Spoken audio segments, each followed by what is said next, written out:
Olá, estamos abrindo aqui mais um ponto de vista, você sempre conferindo com a gente, acompanhando aqui conosco pela Santa Cecília TV. Nosso encontro diário aqui é 1h30 da tarde, horário do almoço, a tradição dos debates políticos e as discussões sobre os temas mais importantes aqui do dia a dia da cidade e da região e, claro, discutindo e debatendo também os temas de interesse nacional. Reprise do ponto de vista, você acompanha também de segunda a sexta com a gente, sempre a partir das 8 da noite. Hoje o assunto voltado um pouco mais aqui para a cidade de Santos, né? Um olhar aí ao futuro. Mais uma vez se coloca em discussão, em debate, as melhorias, a reurbanização, enfim, projetos de interesse da comunidade, mas focados mais na região central da cidade, né? Algo que já foi discutido, já foi debatido, muitos projetos já foram apresentados, enfim, e nada assim de muito importante e efetivo se viu. A questão do Alegra Centro, teve um momento de alta, um momento de pico, enfim, hoje já se discute mudanças aí no Alegra Centro, tudo isso a gente vai colocar em debate, em discussão junto com você, recebendo com prazer aqui o arquiteto urbanista o José Marques Carriço, que atua hoje na Secretaria de Governo da atual administração de Santos. Tudo bem, Carriço? Prazer tê-lo aqui. Tudo bem, grande prazer. Muito obrigado pelo convite, Buturão. Obrigado a você por estar conosco. Gustavo Zagato, empresário e presidente da Secob, a Associação dos Empresários da Construção Civil da Baixada Santista, também mais uma vez participa aqui com a gente. Tudo bem, Gustavo? Prazer revê-lo. Tudo bom? Boa tarde, Edgar, boa tarde, Iberê, boa tarde, Carriço. É um prazer sempre discutir os assuntos da cidade. Iberê Sirna, professor Iberê, com a gente mais uma edição aqui do Ponto de Vista. Tudo bem, né, Iberê? Tudo. É um prazer estar na companhia de vocês sempre. E o nosso Marco Santana, atento sempre às redes sociais, às nossas transmissões, à sua participação aqui no Ponto de Vista. Tudo bem por aí, né, Santana? Tudo bem, Edgar. Gostaria de aproveitar minha primeira participação e fazer um reconhecimento, é um elogio, logicamente, à competência do José Marques Carriço, que é uma demonstração clara da qualidade do corpo técnico dos profissionais de carreira da Prefeitura de Santos. Apesar de já das convicções ideológicas à parte, a Prefeitura de Santos está recheada de profissionais de alta capacidade técnica profissional. Quero cumprimentar você que nos acompanha ao vivo, convidá-lo você a participar do programa, na sua pergunta, crítica, sugestão, pelo Facebook, Ponto de Vista com Edgar Butrão, ou por e-mail, contato@pontodevista.tv.br. E você que nos acompanha na reprise, uma boa noite. Muito bem, para você que está na reprise, boa noite então, né? Lembrando sempre que ao longo do dia as novidades podem surgir, ao longo da tarde, enfim, né? O programa termina às 2h30, mas com o presidente da República em direção à China, acho que ainda não chegou, né? Não, está voando em direção à China com a sua comitiva lá para a reunião dos BRICS. O Brasil, pasmem, o Brasil continua lá nos BRICS, é o B ainda, tá certo? Dos BRICS. Brasil, Rússia, Índia, China e tem África do Sul também, não é isso? Os BRICS, sei lá, né? E vamos aguardar as novidades que vêm por aí para que tenhamos aí momentos melhores na nossa economia. Diz o Henrique Meirelles que as coisas estão já dando sinais positivos, lentos, né? Um conta-gotas interminável, né? A gente preferia que a garrafa pingasse um pouquinho mais rápida, né? Para a gente poder andar um pouco mais. E a construção civil é mais ou menos o retrato disso, né, Gustavo? O que a gente vem acompanhando, ainda continua uma retração, né? Continua. Ainda ontem a FGV divulgou números novos da previsão do PIB do setor para esse ano e a previsão é uma retração de 3,5%. Quer dizer, se nós pegarmos o acumulado das retrações dos últimos 4 anos, a gente chega em quase 17% de retração. É muita retração para um setor aguentar. Quer dizer, infelizmente, a gente só queria um pouco de estabilidade. A gente nem fala mais muito em crescimento, assim. A gente queria que pelo menos você conseguisse estabilizar durante o momento para a gente conseguir se planejar e as empresas conseguirem planejar o futuro delas. Notícias assim negativas ao extremo, ruins, como gente fechando as portas, quebrando, largando obras, temos por aí, não? Não, né? Aqui na região, graças a Deus, assim, eu sempre falo isso aqui quando eu venho, quer dizer, as empresas do setor aqui na região são empresas muito sólidas, quer dizer, elas, a maior parte independe de financiamento bancário, independe de recursos externos, então conseguiram se planejar para esse momento. Mas no Brasil, sim, existem várias empresas que estão com problemas de caixa, principalmente, quer dizer, houveram lançamentos, a comercialização não foi da maneira como foi prevista e elas passam por um momento de falta de caixa, quer dizer, de falta de fluxo, enquanto esses estoques não são consumidos. Então, sim, em alguns lugares nós temos esse tipo de problema. Graças a Deus, na região, pelas características locais, nós não temos esse tipo de problema. Muito bem. Eu, caro Carriço, a Prefeitura, então, iniciou aí alguns estudos, visando, né, objetivando a recuperação da área central da cidade, né, Centro, Vila Nova, Paquetá. Imagino que tudo isso esteja englobado e até essa outra fase do VLT que vai em direção ao valor, né?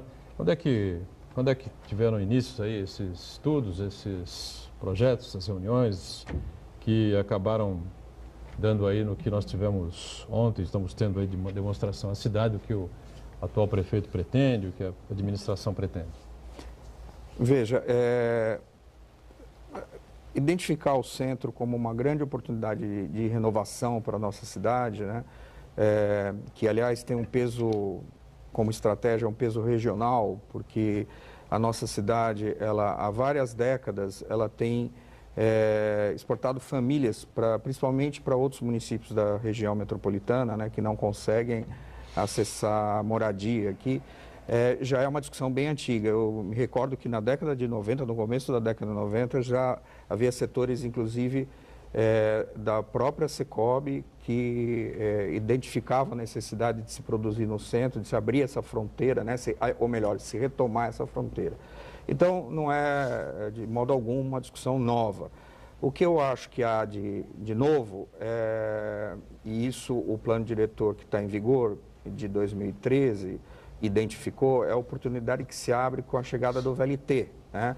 A fase 2 do VLT, que é a derivação da linha atual entre a Conselheiro Nebias e o Valongo, ela abre uma oportunidade que eu acho que a sociedade não pode desprezar, né? O mercado não pode desprezar e a sociedade não pode desprezar.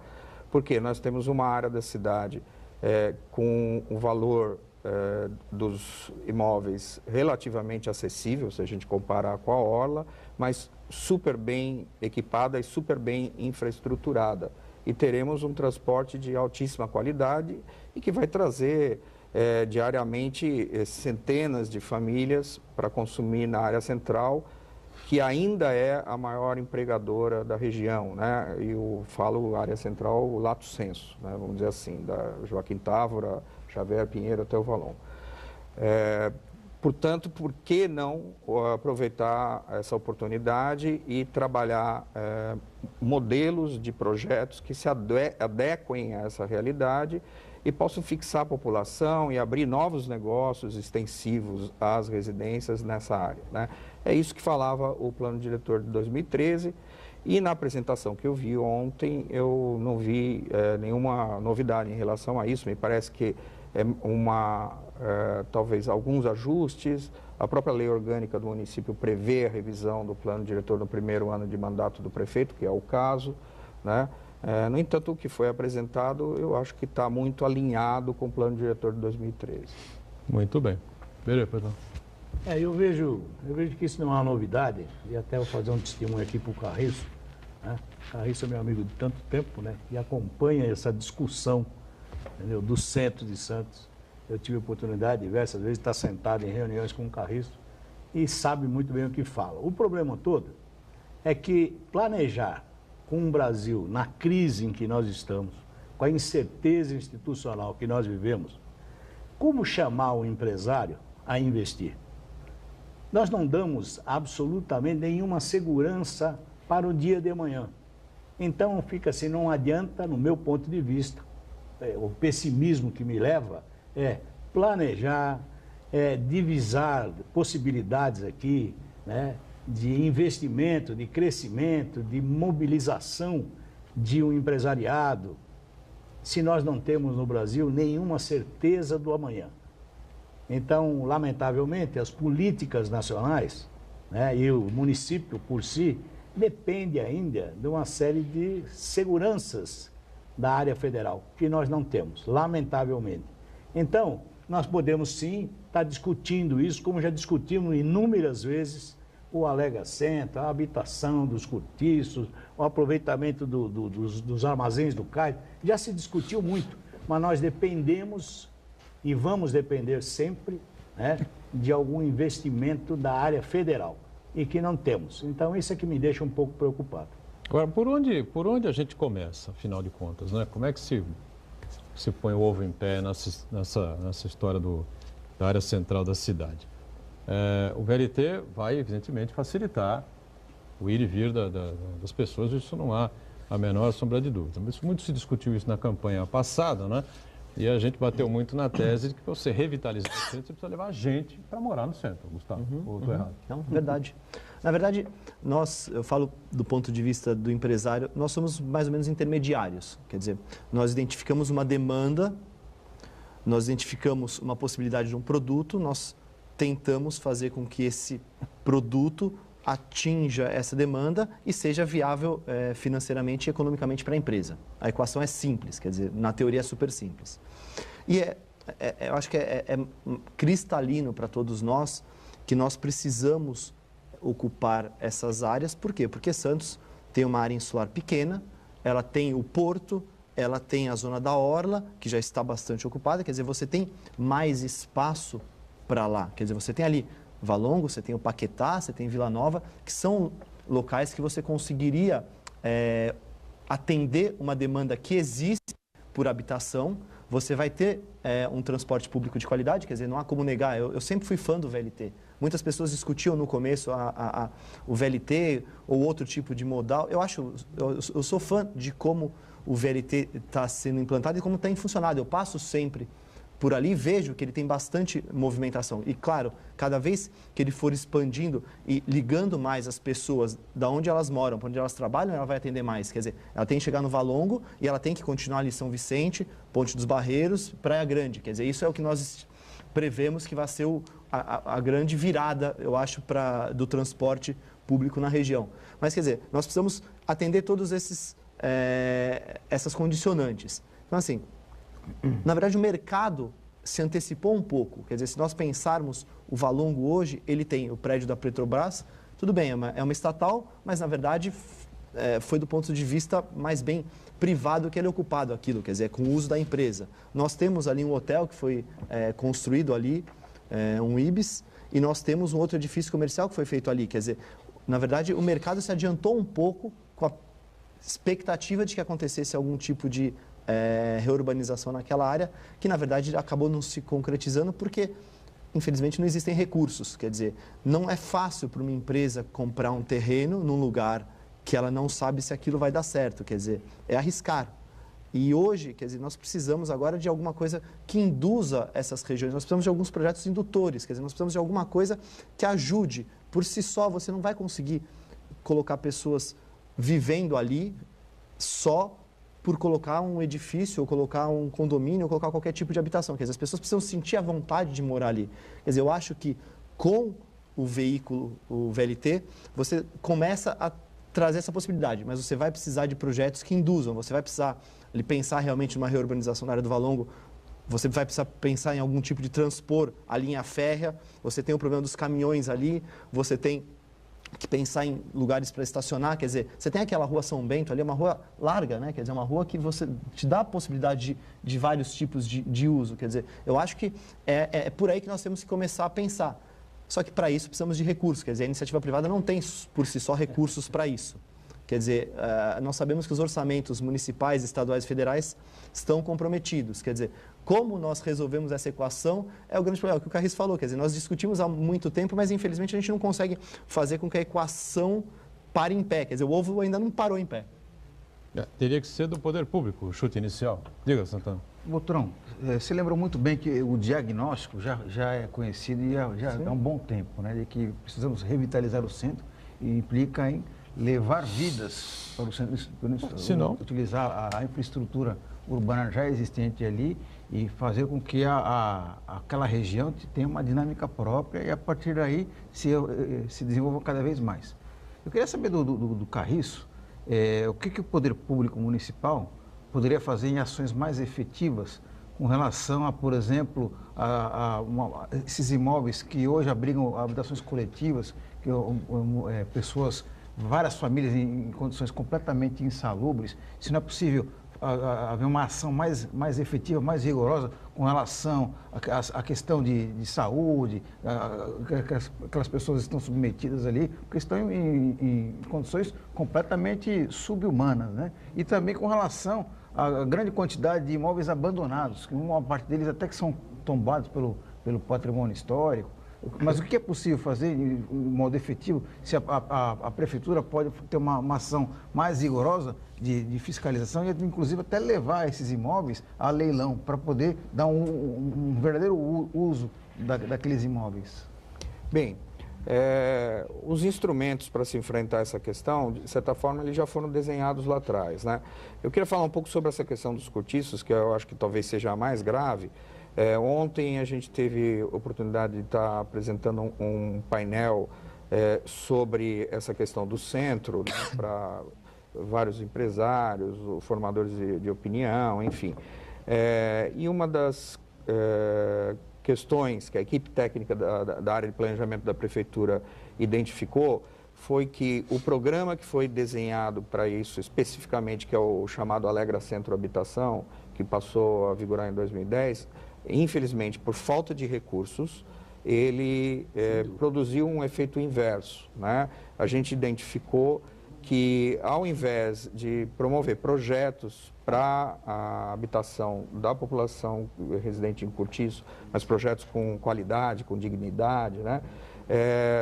O programa acabou contribuindo para expulsar essa população dos cortiços que foram identificados naquela época. E, obviamente, essa população foi para outro lado, ou para novos cortiços, ou para a favela.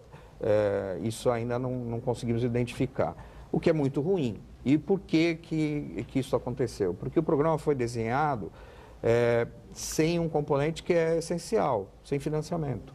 O proprietário do imóvel, que era chamado para conversar, porque a prefeitura nem chegou a exercer assim, o poder de polícia nem nada, ela teve uma postura proativa, que eu acho correta, ela procurou abordar todos os proprietários dos imóveis, trazer para conversar, né, e tentar apresentar as vantagens do programa e tal. O que aconteceu? Não houve adesão absolutamente nenhuma. Sequer um projeto foi construído. E o efeito perverso dessa abordagem foi que cerca de 40% dos imóveis que integram o decreto que regulamenta o programa, né, que são os cortiços, mudaram de atividade. Ou seja, eles deixaram de ser cortiços, né? Então, nós não temos como identificar o número de famílias que foi atingido, mas, enfim, deve ter havido um novo espalhamento de famílias dentro dessa área ou para fora da área. Isso é muito ruim, né? Por outro lado, eu acredito que só vamos equacionar essa questão quando houver o envolvimento de outras esferas de poder. Uhum. A esfera de poder que nos acenava como a solução para isso, que era o programa Casa Paulista do governo estadual, eu pessoalmente tive inúmeras reuniões com o consultor do Casa Paulista, que estava modelando o programa para São Paulo e, segundo ele, Santos era uma prioridade também, e acabou não dando em nada, né? Infelizmente, esse programa que prometia injetar recursos, tanto públicos como privados, para enfrentar a questão da moradia no centro, não teve consequência, né? De qualquer forma, o que eu brinco sempre é que não adianta você ter chicote e não ter cenoura, né? Uhum. Não adianta você chamar o proprietário de um imóvel que está numa situação absolutamente inaceitável e espremer o proprietário e falar, você tem 90 dias, sei lá, um ano para reabilitar o seu imóvel, se o cara não tem de onde tirar dinheiro, não é? É uma questão assim, cristalina, né? Então, a sociedade precisa ter responsabilidade, precisa pegar dinheiro, que eu acho que o problema do Brasil não é só que nós estamos numa crise e falta de liquidez, é que nós enfiamos diariamente milhões de reais no lixo, né, por conta de políticas equivocadamente elaboradas, enfim. Dinheiro eu acredito que a gente tem, né, só que a gente está vendo ele para passear na China, não sei aonde. Vamos fazer o primeiro intervalo? Na volta, continuamos aqui a conversa importante sobre essa...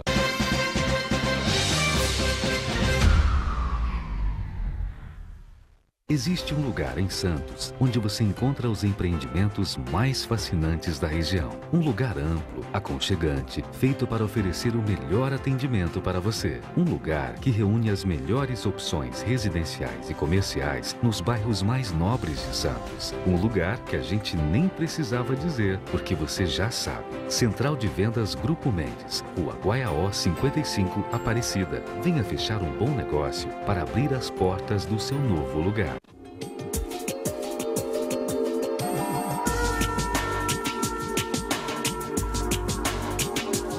Visite o Bondinho do Monte Serrat. Telefone 3221-5665.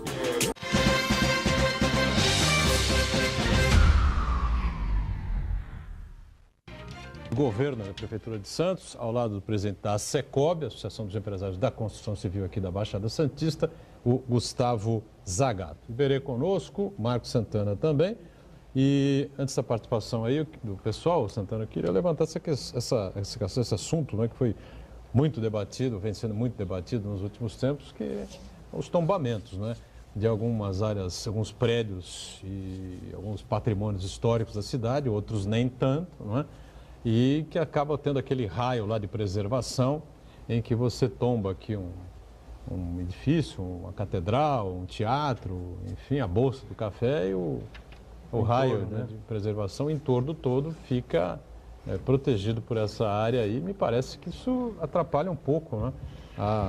Inibe um pouco a ida dos empresários. Não sei o que o Gustavo pensa sobre isso também. O mesmo, Botrão, me permita completar, alguns imóveis que teriam um possível interesse histórico, quando na verdade não possuem, na verdade, né? E ainda assim são tombados. Diga, Gustavo. Essa questão é uma questão assim, quase tão antiga quanto essas discussões que nós temos da revitalização do centro. Quer dizer, faz muitos anos que eu ouço essas discussões, desde que eu frequento a Secob.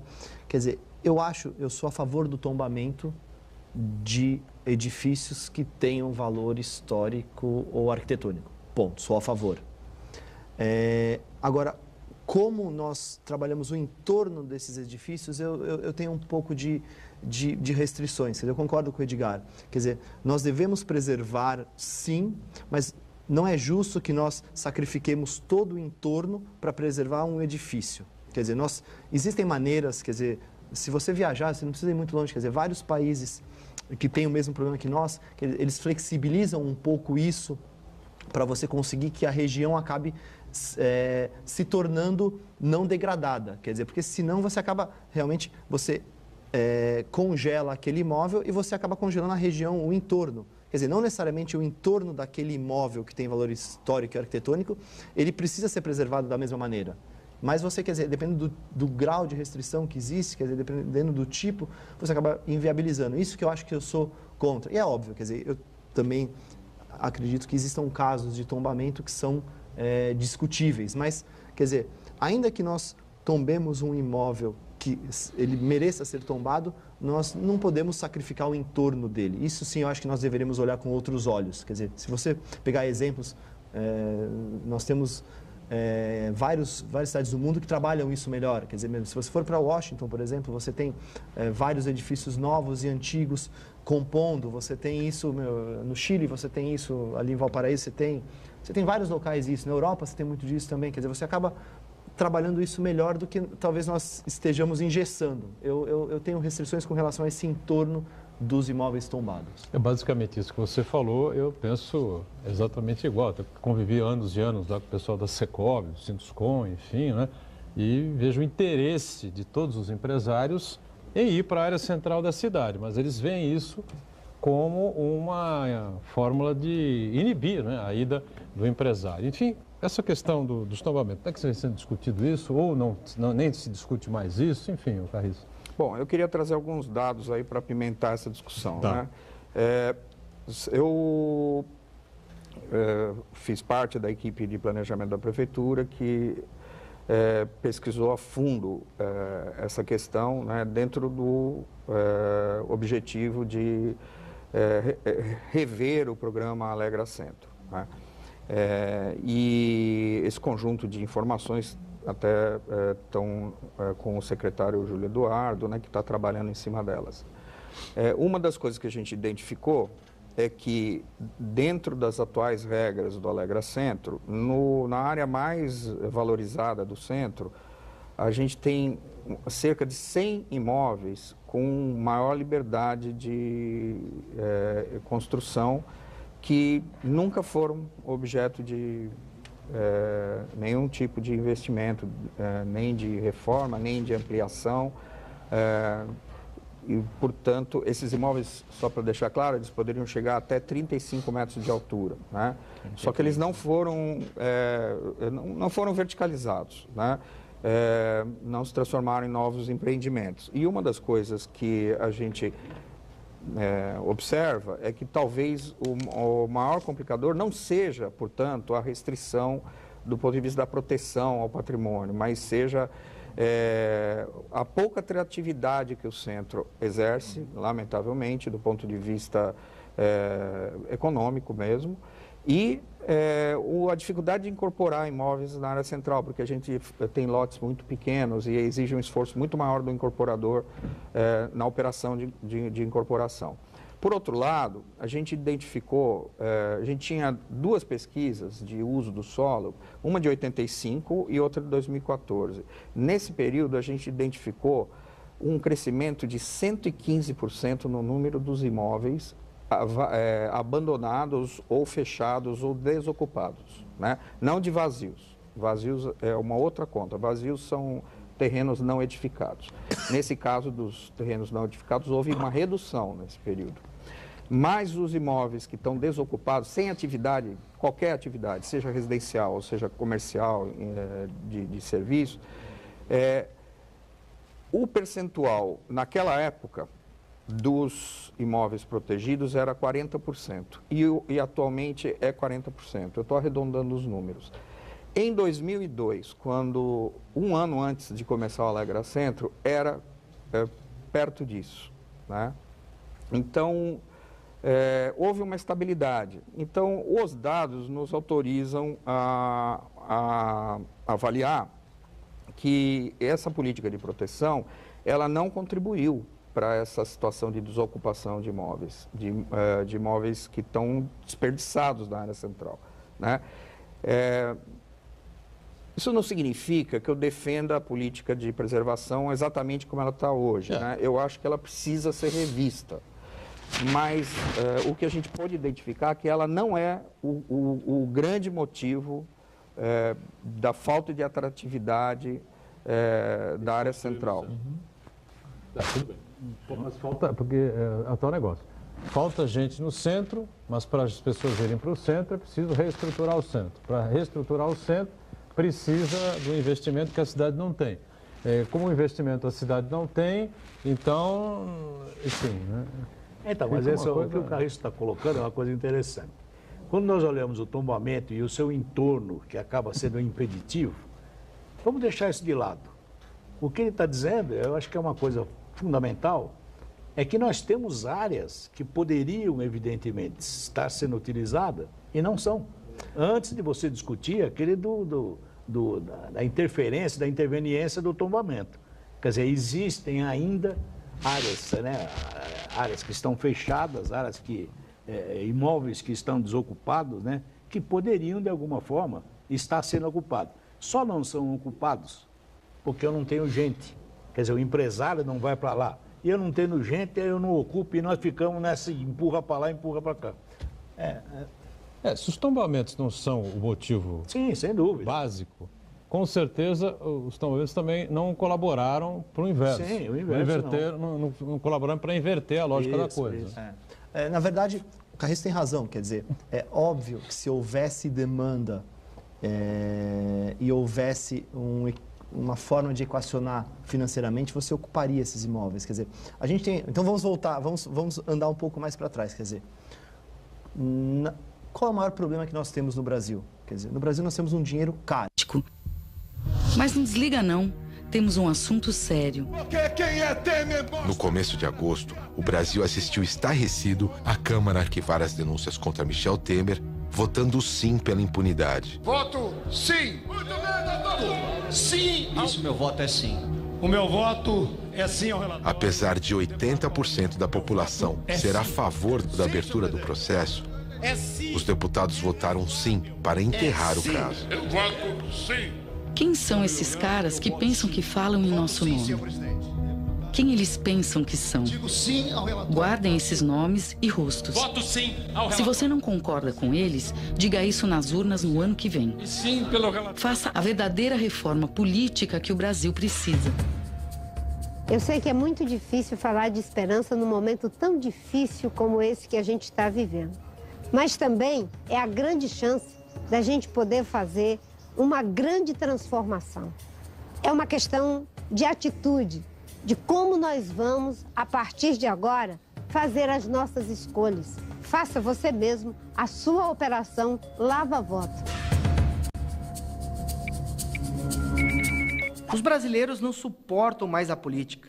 E com razão, mas a única maneira de mudar a política é através da política. E este tem sido o trabalho principal da rede, melhorar a qualidade da política. A maior preocupação do mundo político hoje é mudar as regras do jogo eleitoral para que tudo permaneça como está. É mudar para que nada mude. Portanto, esse é o espírito da reforma política que está sendo feita no Congresso. Isso é o contrário do que a sociedade brasileira quer. Os grandes partidos estão propondo que o tamanho das suas bancadas seja o critério para a distribuição de verbas públicas das campanhas eleitorais. A rede é a favor de um modelo de financiamento de campanha de acordo com a preferência do eleitor naquela eleição e não em função do resultado da eleição anterior, onde, aliás, aqui no Brasil, prevaleceu o Caixa 2 e a corrupção. Foi criada uma cultura no país de campanhas milionárias. As regras eleitorais poderiam ser alteradas de fato para que as campanhas tivessem um custo muito menor e, com isso, os debates, as propostas fossem o verdadeiro motivo de uma discussão eleitoral. A rede não fica só na falação. Está lutando para tentar renovar a política e criar boas práticas. Quer ver? Foi a rede quem pediu o afastamento de Renan Calheiros da presidência do Senado. Foi a rede e o PSOL que pediram a cassação de Eduardo Cunha. Os partidos grandes ficaram quietinhos de novo. Um fenômeno que chamamos de rabo preso. No Brasil, 26 partidos estão envolvidos em escândalos. A rede não faz parte dessa lista. Foi o jurista Marlon Reis da Rede quem redigiu a Lei da Ficha Limpa, que nasceu de uma iniciativa popular. A Lei da Ficha Limpa trouxe uma série de vantagens para o processo eleitoral brasileiro. O problema é que muitos que não podem ser candidatos acabam sendo nomeados para exercer funções importantes nos municípios, como uma espécie de prêmio de consolação. É essa porta que nós queremos fechar. A Rede e o Marlon agora estão numa batalha para estender o Ficha Limpa. Não só para os políticos, mas para todos os funcionários públicos. Gente condenada não pode trabalhar no governo. Razoável, não? No DF, nós aprovamos em 2011 a exigência de ficha limpa para o exercício de qualquer cargo público. É incrível como a sociedade tem ajudado a melhorar a qualidade da gestão pública e da política. Foi isso que aconteceu com o combate à miséria através do nosso querido Betinho, dos movimentos sociais que contribuíram para a criação do Sistema Único de Saúde e da Ficha Limpa. É por isso que a rede apresentou a PEC 350, para fazer com que a sociedade possa participar e fazer a mudança entrando pela porta da frente. O que a rede quer é conectar o Estado e a sociedade. Hoje, esse poder precisa ser compartilhado. Para ajudar a abrir esses canais com a sociedade, a rede está propondo a PEC 350, que cria as candidaturas independentes. A ideia é que qualquer brasileiro possa se candidatar a um cargo público, mesmo que não faça parte de nenhum partido. Afinal, o Estado é da sociedade, não dos partidos. Para poder ocupar a política hoje, para você poder ser candidato, você precisa estar afiliado a um partido político. A gente precisa quebrar o monopólio da participação eleitoral dos partidos políticos e deixar com que as pessoas possam ser candidatas independentemente do partido político. Os partidos estão praticamente marginalizados. O povo tem que entrar em campo, o povo tem que estar presente. Presente para lutar, para debater e para buscar um novo Brasil. Nossa democracia só será plena quando houver mais participação das mulheres nas decisões sobre os rumos do país. A gente celebra a legislação que garante a presença de, no mínimo, 30% de mulheres entre os candidatos e respeitamos a autodenominação dos transgêneros. Na rede, em vez de um presidente, temos 2 porta-vozes, que são sempre uma mulher e um homem. O que a rede quer é ter igualdade de atuação, 50-50. Estamos preparadas para sermos boas candidatas, parlamentares e gestoras públicas. Na rede, as mulheres podem. Lugar de mulher é onde ela quiser. E política é, sim, lugar de mulher. Eu fui candidata a vereadora no ano passado. E o que eu mais escutava nas ruas é: mas a política não é um lugar para menina e para jovens. Ao contrário, a política tem que ser um espaço para todo mundo que quer estar lá. E nosso sistema político, vamos combinar, é bem machista. Conheça Joênia, a primeira mulher indígena formada em Direito no Brasil. Talvez seja a participação da mulher uma resposta para reverter esse quadro todo que nós vivemos, um quadro que é de corrupção. No Brasil, só 10% dos congressistas são mulheres. E nós somos mais da metade da população. Nós queremos o olhar feminino na teoria e na prática da política. A presença de mulheres é importante em todos os espaços da política. É por isso que temos uma mulher coordenando a Fundação Rede Brasil Sustentável, que vai botar o pé na estrada de norte a sul para discutir propostas para o país. Nós da Fundação estaremos iniciando os debates com a sociedade, porque não nos consideramos os iluminados, donos da verdade absoluta. A gente sabe que isso é um grande desafio e a gente espera estar à altura dessa honra que o Brasil possa nos dar de estarmos juntos apresentando as melhores propostas para o Brasil sustentável. Mulheres, vamos lá, ocupar a política.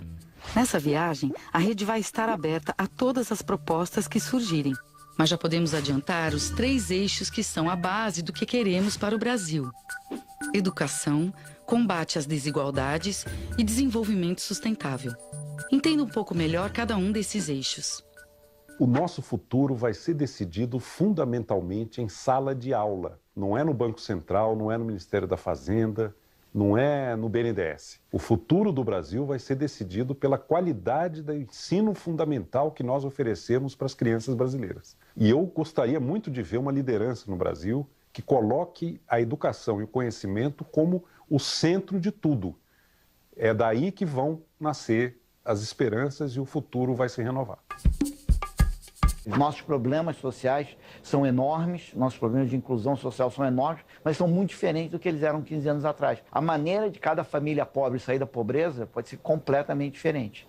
Esse tipo de atendimento integrado e customizado é o que a gente costuma chamar de política social de terceira geração. Existe uma percepção errada de que a preocupação com o meio ambiente é contrária ao crescimento, é contrária à geração de emprego. Isso está totalmente equivocado. Não há nada que gere mais empregos do que o investimento em fontes renováveis, como energia solar. Nós temos que entender que há uma convergência profunda entre a preocupação com a sustentabilidade e a prosperidade econômica. A rede é um espaço de atualização da política. A legenda é nova, mas reúne gente envolvida em lutas socioambientais há 30 anos. Acadêmicos, trabalhadores, empresários, cidadãos e cidadãs, independente de classe, cor, credo, orientação sexual. Todo mundo por uma nova política. A rede é pequena, mas quer mudar muita coisa. Agora você há de se perguntar, e como é que muda? Não sou eu que mudo, não. Somos nós que mudamos. Não existe força individual, existe a força de todos, a força da nação, a força da sociedade. É assim que nós avançamos. É na hora de votar, na hora de escolher e na hora de participar. Você já parou para pensar como vai ser o país depois da Lava Jato? Será que ele vai ser sequestrado novamente pela corrupção? Se depender da rede, não. A verdade é que esse é um momento crucial para o nosso país e a sociedade pode sim ajudar a melhorar a qualidade da política, fazendo a sua operação lava-voto. Pessoas boas existem em todos os partidos. É uma questão de escolha.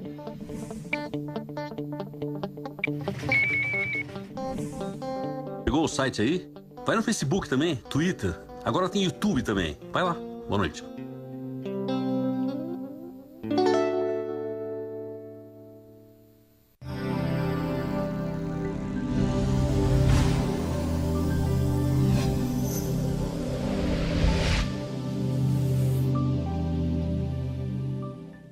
No Brasil nós temos um dinheiro caro, o nosso dinheiro é muito caro. Eu falo dinheiro de financiamento, quer dizer, Para as empresas conseguirem viabilizar qualquer tipo de empreendimento, elas precisam de recursos ou precisam de financiamento para isso. Mas o financiamento no Brasil é super complicado e é super caro. Então, assim, qualquer equação é mais difícil. É óbvio que se existe qualquer limitação naquilo que você vai executar em determinado local, é mais um complicador. Quer dizer, se nós tivéssemos, eu citei antes o exemplo de Washington, se nós tivéssemos uma economia pujante, que você conseguisse colocar na equação do empreendimento o custo daquilo, quer dizer, a restrição custa. É isso que, quer dizer, a gente tem que deixar claro que qualquer tipo de limitação para a construção, ela tem um impacto no custo daquele empreendimento. Quer dizer, para você equacionar aquele empreendimento, você lança mais um custo ou uma perspectiva de não receita daquele empreendimento. Então, isso é mais um complicador. Quer dizer, é óbvio, eu concordo plenamente com o Carris. Quer dizer, não é só isso.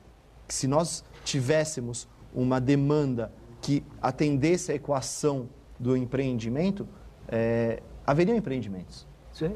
Mas, quer dizer, não existe. Quer dizer, nós temos falta de financiamento, falta de recursos, dinheiro caro, falta de estabilidade, aliado a outras questões, quer dizer, segurança.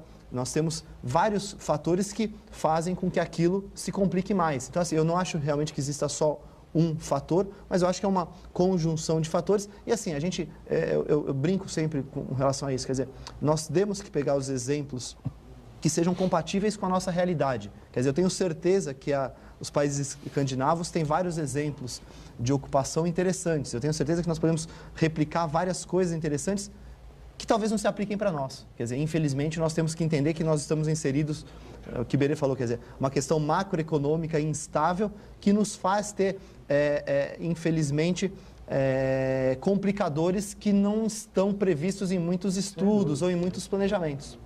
Diga, Santana, pois não. Manuel Álvares da Silva, ele pergunta, fala-se em plano diretor em Santos, querem resolver o problema que a própria prefeitura criou. Como acreditar nisso quando o que mais se vê é a construção sempre contínua de espigões em Santos? Qual o planejamento para isso com relação à logística de trânsito e qualidade de vida quanto à arborização? É uma pergunta interessante. Não sei por que ele cita isso, né? Que é o resolver o problema que a prefeitura criou. Acho que o plano diretor tem que ser revisto mesmo de tempos em tempos. Até a legislação determina isso e faz parte, né? É como o nosso dia a dia, né? Todo dia você tem que ir lá dar uma olhadinha no que está acontecendo, para tocar a vida da melhor forma, né? Agora, o problema dos espigões, a gente já discutiu aqui uma vez, a década de 50, 1950, início de 1960, começaram as obras de prédios altos na orla da praia, né? Em frente ao mar.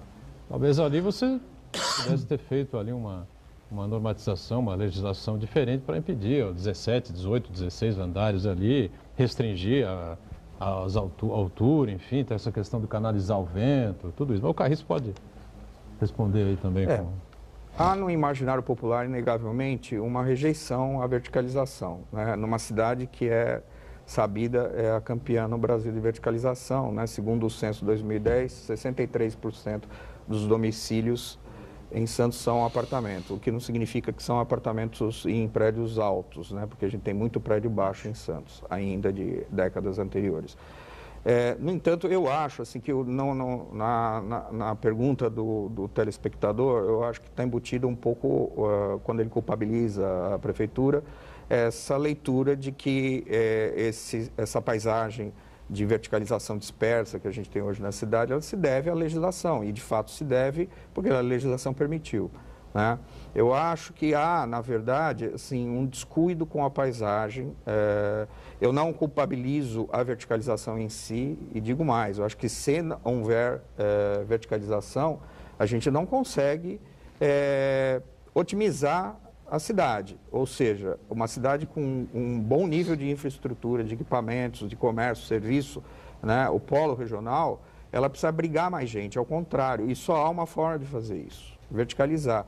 E se a gente pensar em nível de Brasil, não dá para pensar com cabeça de Europa, por exemplo, porque a demanda por moradia no Brasil é gigantescamente maior do que a Europa. é quase um nível chinês, guardado as devidas proporções, né? A gente pode comparar a demanda de moradia no Brasil com China, com Índia, e não vai estar muito longe disso. Então, não há como resolver moradia no Brasil sem verticalizar. O que eu acho que a gente precisa desenhar junto com o setor, e aí desarmar os espíritos e conversar e negociar, são modelos de empreendimentos que consigam atender essa demanda, mas tem um desenho de melhor qualidade. Eu acho que o desenho urbano, no modo geral, se a gente for pensar as torres isoladamente, até evoluiu, se a gente pensar o que se produzia na década de 80, década de 90, né? Que, na minha opinião, foi uma involução em relação ao que a gente tinha no começo da verticalização, na época do modernismo e tal. O grande problema que eu vejo foi a ênfase brutal que se deu à produção de vagas de garagens e áreas comuns de condomínio, que geraram aqueles volumes gigantescos de mezaninos embaixo, e que, no nível do pedestre, eles são extremamente impactantes. E aí, quando ele fala da arborização, tem uma questão que tem a ver com isso também, que é o fato de você poder indiscriminadamente abrir vários acessos de veículos no empreendimento. Diferentemente de outras cidades, né? Eu sempre uso o exemplo de Belo Horizonte, que é uma cidade que eu conheço muito. Em Belo Horizonte, até posto de gasolina tem entrada e saída. Aqui em Santos, você rebaixa a guia ao redor do posto todo. O pedestre está andando pela calçada num posto de gasolina de esquina, ele não sabe em que momento vai sair um carro e vai atingi-lo, né?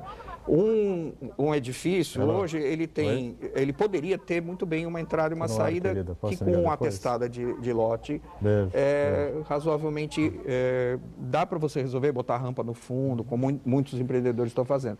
Só que você vê que tem edifícios que têm 3, 4 entradas de veículos. E aí o que acontece? Para você conseguir fazer isso, você não pode ter arborização, né? Então, eu acho que a gente precisa de realmente discutir com o setor formas de viabilizar um desenho melhor, que seja mais compatível com o nível do pedestre, que eu acho que o futuro das cidades é as pessoas caminharem cada vez mais, né? Nisso eu concordo que a gente tem que se espelhar na Europa, porque a Europa é uma lição de como a escala do ser humano é a mais importante numa cidade, né? Carlos, eu queria a participação aqui para esclarecer uma dúvida que eu acho que eu tenho, muitas pessoas têm, que uma das propostas de mudança do plano diretor com relação ao número de vagas de estacionamento, parece que vai ser reduzido. À primeira vista, parece que, poxa, quer dizer que o empreendimento não vai ser obrigado a ter uma vaga de garagem, então as pessoas vão ser obrigadas a estacionar na rua, quando a gente sabe que a malha de veículos, a malha viária de Santos é muito restrita. Como é que vai acontecer isso daí? Vamos fazer o intervalo, então? Na volta, a gente coloca esse questionamento, a não obrigatoriedade de construção de prédios com garagens e a diminuição de número de vagas públicas, né? Pela área central da cidade. Voltamos já já.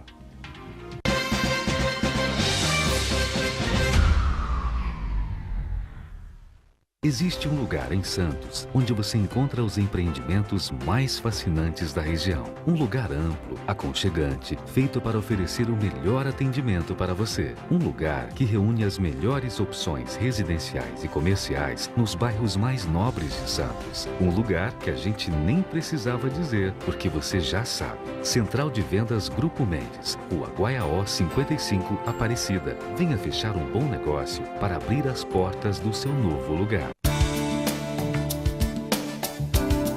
Hoje, a gente tem muitas formas de se comunicar. Daí que é preciso você entender o seu interlocutor.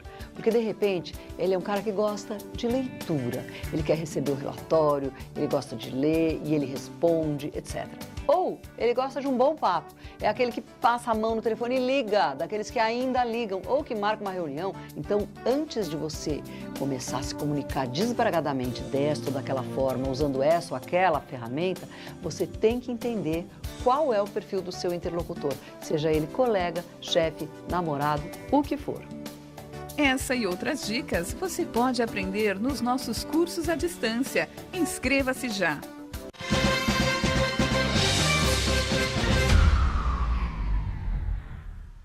Muito bem, sequência aqui do nosso ponto de vista com o arquiteto urbanista o Jean Marques Carriço, com o presidente da Secob, o Gustavo Zagato, o Iberê também conosco. O Santana levantou um questionamento importante a respeito da não obrigatoriedade mais, de não exigência de construções com edifícios com garagens e a diminuição do número de vagas para veículos, especialmente na área central, me parece, né, o Carriço, é isso, né? Olha, essa é uma discussão que eu gosto muito de fazer sempre, né? Porque há uma lenda que foi disseminada a partir de Chicago na década de 50, né? No pós-guerra, que eu tenho lido muito sobre isso, né? E ela foi um pouco incentivada pela própria indústria automobilística americana, que era muito poderosa, de que toda cidade devia ter na sua legislação urbanística um regramento que obrigasse a oferecer vagas de garagem, né? Chicago, Detroit foram as primeiras cidades americanas a institucionalizar isso, a obrigatoriedade de um número de vagas. E isso acabou se espalhando pelas grandes cidades americanas e mundo afora. E o Brasil recebeu de braços abertos a partir da década de 60. Eu lembro que no plano diretor de 68, na primeira versão dele, né, ele não tinha exatamente uma obrigatoriedade de número de vagas, mas existia um incentivo, que a vaga não computava na área construída, para efeito de cálculo do coeficiente máximo para você construir. Então, é uma forma de incentivar. Depois, isso acabou sendo inserido na legislação, e de lá para cá, todo mundo que constrói alguma coisa, ou mesmo que vá abrir uma atividade, tem que oferecer um certo número de vagas, né? Na crença de que acomodar vagas dentro dos lotes vai resolver o problema do congestionamento urbano, né?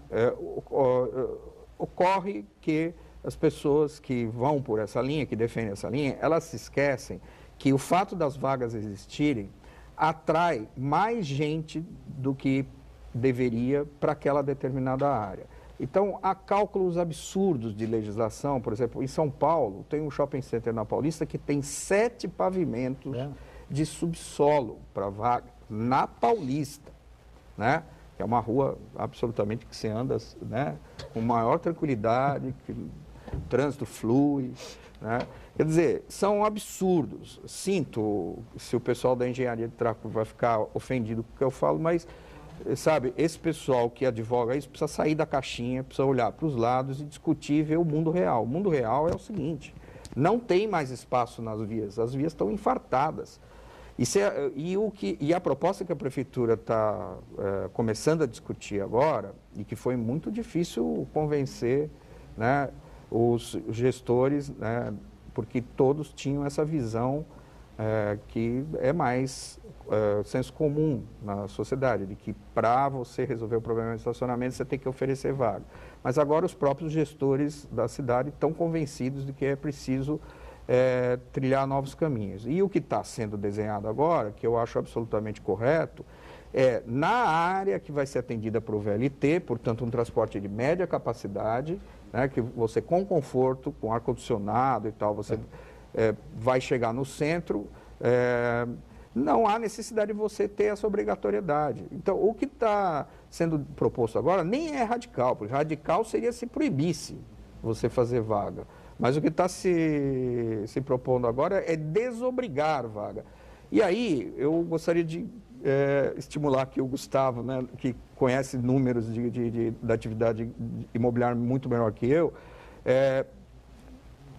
quanto custa uma vaga de automóvel, né? Se o problema, se o Gustavo identifica que o setor precisa de demanda solvável, né, naturalmente, o setor também precisa desenhar empreendimentos um pouco abaixo do nível que vinham sendo desenhados nos últimos anos, para tentar chegar mais perto desse público que tem um pouco de reserva de grana para adquirir. Uma das formas é atingir um público que não quer ter carro, e afianço a vocês que existe isso, um público que não quer ter carro, tem muita gente que não quer ter carro e que é obrigada a comprar um apartamento com uma garagem. Quanto custa uma garagem? Não só a vaga, hein? Os metros quadrados da vaga. Eu estou falando vaga, área de manobra, rampa e tal. Põe a conta do metro quadrado de área construída. e ver se a gente eliminar pelo menos um pouco das vagas, né, nos condomínios, se a gente não consegue modelar apartamentos mais enxutos e mais acessíveis economicamente. Mas deixa eu só antes de fazer uma perguntinha aqui que me... Mas o que é curioso é que nós tivemos no país um incentivo à compra do veículo. Lamentavelmente. Aí você diz assim... Continuamos a ter, né? Não, pera, mas nós já tivemos lá para trás, coisa assim, ó, não paga nada em 150 meses, paga com... Zero de entrada. Paga em vale refeição. Tem um monte. Olha, aí o que acontece? Você tem carro, a maior, acho que Santos é a terceira cidade do Brasil em relação de veículos com habitantes, né? E eu pergunto, eu incentivo de um lado, ponho o carro na rua e depois eu vou criar o problema. E aí você diz assim, eu concordo com ele, eu, por exemplo, não tenho carro. Eu não né? Eu tenho, o meu prédio tem 54 apartamentos e 25 vagas. Em contrapartida, em frente ao prédio tem um prédio só de garagem. Obviamente alguém, um visionário qualquer, lá atrás falou, pera que eu vou... E lá vende-se, aluga-se, quem quer. Então, é assim, é um grande problema porque nunca houve incentivo para o pedestre. O pedestre sempre foi assim, o dinheiro que nós investimos ou que incentivamos, por que não no transporte público? Na melhoria da qualidade. Quer dizer, nós nunca tivemos isso, nós tivemos ao contrário, porque gera emprego, né? E todo mundo tinha medo de desempregar. Ficava na mão das multinacionais aí do automobilismo. É uma cadeia... Entendeu? É difícil quebrar, pô. É uma cadeia muito importante. E aí, como é que você vai fazer? Diga, Gustavo. Na verdade, o que o Garrez falou, eu concordo. Quer dizer, a vaga custa para o empresário fazer. Quer dizer, se elas vinham sendo feitas ou ainda são feitas, quer dizer, é porque existe, infelizmente, a demanda por elas. Eu acho, sim, quer dizer, que a gente pode pensar na possibilidade de não tornar obrigatórias as vagas.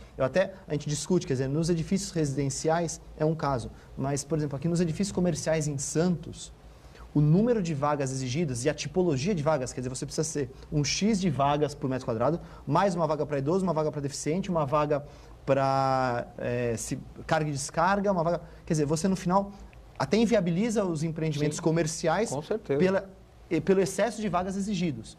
Do ponto de vista do empreendimento residencial, quer dizer, a gente pode entrar nessa discussão que eu acho que a gente não vai chegar em lugar nenhum. Quer dizer, o modal que nós escolhemos, eu sinceramente acho que é o inadequado do ponto de vista do incentivo ao consumo de carros, quer dizer, também da mesma forma como de caminhões. Quer dizer, nós tivemos acidentes na Imigrantes, na Anchieta, recentemente, por conta de uso de caminhões para trazer carga, que seria muito mais fácil o uso de ferrovias. Quer dizer, mas a gente não vamos voltar nessa discussão, quer dizer, vamos nos ater hoje. Eu sinceramente acho que nós podemos, nesses eixos atendidos pelo VLT, desobrigar a fornecer vagas. Eu acho que vão existir sim, vai existir demanda para isso. O que a gente não pode é obrigar, quer dizer, muitas vezes o poder público ele tem um excesso de tutela na atividade. Isso é essencial, a tutela, mas o excesso de tutela às vezes faz mal. Quer dizer, a gente discutiu no outro bloco a questão da verticalização, dos padrões. Quer dizer, muitas das vezes a prefeitura, eu falo a prefeitura porque na verdade é o órgão público que normalmente tem a legislação urbanística dos municípios, ela que controla. Muitas vezes o excesso de tutela dificulta o empresário ou o comerciante ou alguém para se estabelecer. Quer dizer, se você pensar em Santos, por exemplo, quantos comércios têm realmente o número de vagas exigidos pela legislação? Agora, será que seria bom se todos tivessem esse número de vagas exigidas? Da mesma forma que assim, talvez seja bom nós darmos liberdade do empreendedor analisar se aquele tipo de empreendimento necessita ou não do uso de vagas. De repente tem um empreendimento que ele tem... ele precisa só de 50% do número de vagas, porque ele identifica que naquele tipo de produto alguma vaga precisa, mas não precisa de todas. Mas dá liberdade para ele. Por quê? Porque aí sim, custa sim você fazer... subsolo em Santos é super caro pelas características geológicas.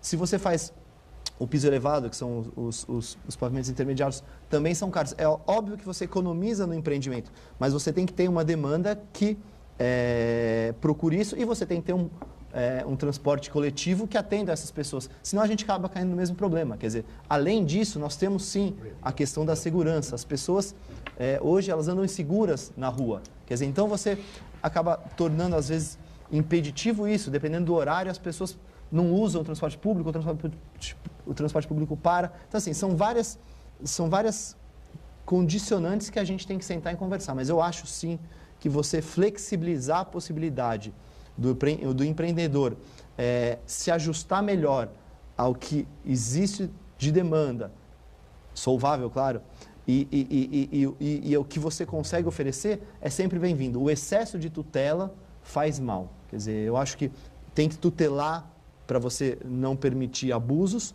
mas você também tem que permitir uma flexibilidade para você criar uma linguagem melhor do que você obrigar o empreendedor ou o empresário a fazer uma receita de bolo em função da legislação urbanística do município. O Carriço, essa mudança aí, essa desobrigatoriedade implica em privilegiar o transporte coletivo. Com certeza. Né?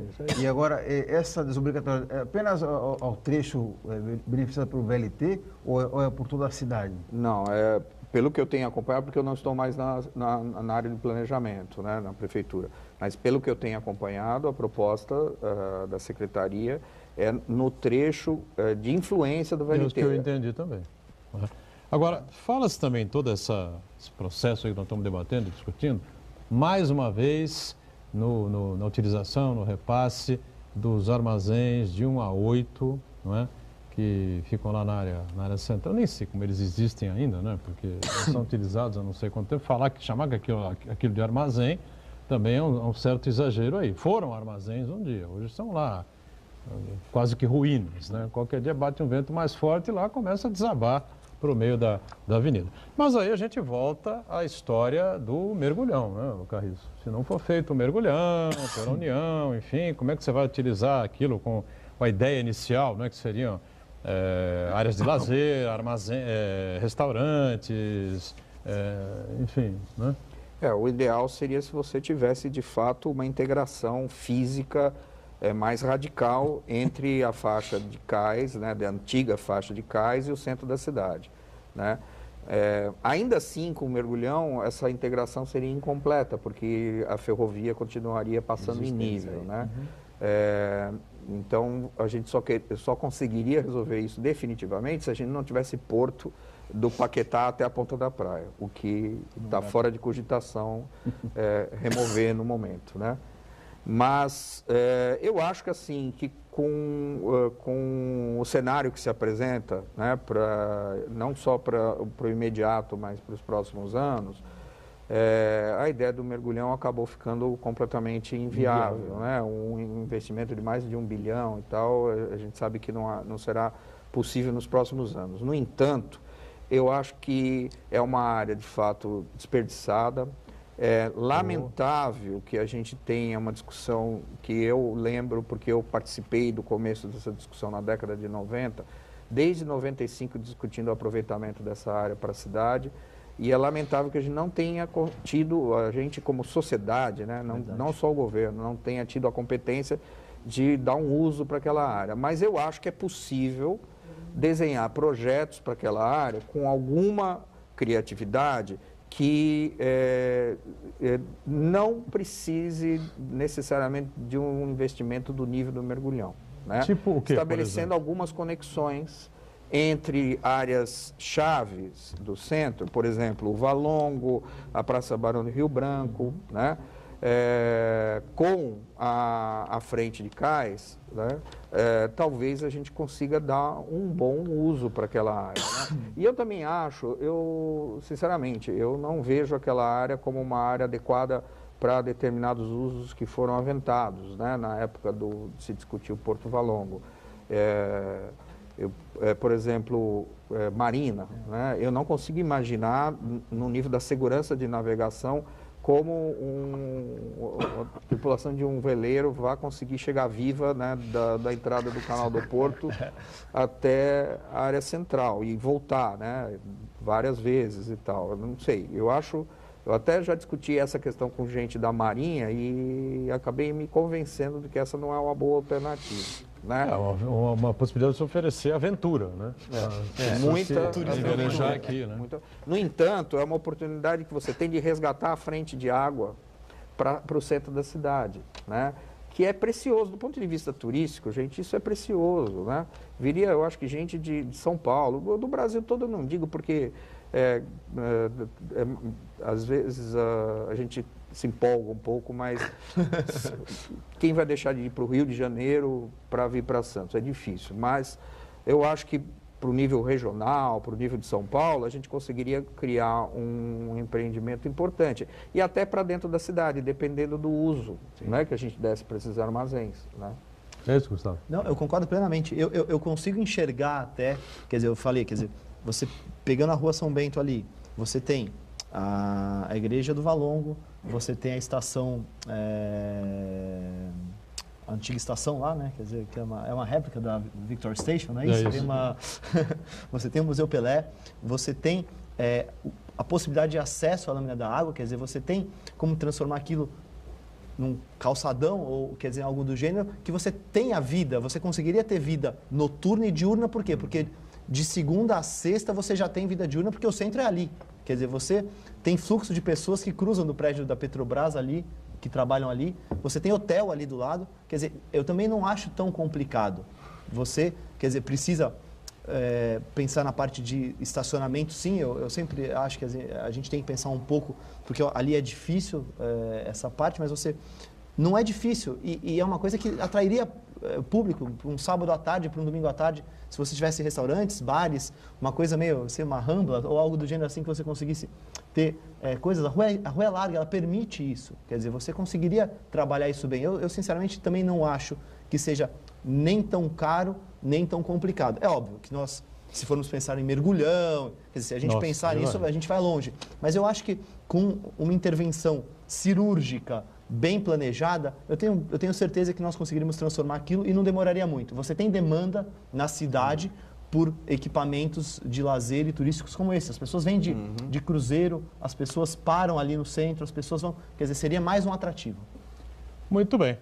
Finalzinho aqui do nosso ponto de vista, né? O assunto, evidentemente, é longo, tem muita coisa que se coloca, alguém não concorda, o outro acha uma ideia melhor, mas a ideia melhor é cara. É aquilo que a gente disse no começo, né? As pessoas têm que voltar a habitar o centro da cidade, mas para habitar o centro da cidade são precisas construções, preciso que a iniciativa privada seja incentivada, aí o poder público aqui não tem condições de incentivar no momento, enfim, a situação está meio complicada nesse instante, né, da economia parada do Brasil, mas vale a pena a discussão. Obrigado pela participação, pelas participações importantes. Carlos, prazer receber você aqui. Prazer foi meu. Gustavo, mais uma vez, obrigado por estar conosco. Obrigado, Edgar. E o Iberê sempre com a gente, Marcos Santana atento sempre às redes sociais. Nós juntos, de segunda a sexta, programa ao vivo, 1h30 da tarde, reprise às 8 da noite, sempre aqui na Santa Cecília TV. Obrigado, gente.